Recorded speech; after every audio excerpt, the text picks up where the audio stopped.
Okay guys, let's talk about the P1 screen cabinet flashing. So let's get straight into this, okay? Let's say for example, we are setting up a 3x2 screen, okay? Where we're gonna do this is because on Novastar, we have 2 cards within one panel. We actually have to have our columns at 6. And our rows are normal, they're at 2. So now, all the cards are showing sending card port, receiving card width, and height is going to be 0. It only shows width here. Height, we're going to ensure that is set to 624. And then on the left side of the first cabinet, that's got to be 208. On the right side, that's got to be 418, I believe.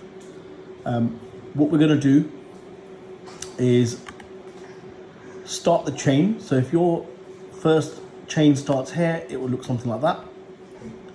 2, that, 3, like this, and then 4. Let's say you start 4 from the top one, and then 5, and then 6. Now, on the back of the screen, it's just going to be one Ethernet cable coming out of port 1 into the back panel, and then the second port into panel 2, because reminding you that these are classed, they look like 2 on the software, but really it's 1 cabinet. So we're just acknowledging the 2 cards within the 1 cabinet on Nova LCT. I've already got 208 on the width because I already populated this field earlier on. But what we're going to have to do now is, after we've made our chain and before we hit the send button in the bottom right, we're going to just click once on the right side of the panel, change that to 418, hit apply.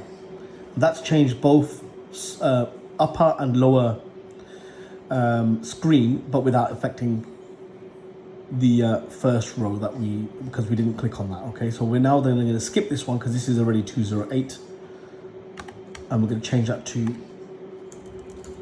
418 and then hit apply.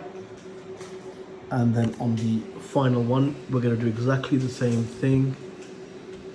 I'm going to change this to 418 in the width field, 418, and then I am going to hit apply. Now that looks good to me, so we can go ahead and send to the screen.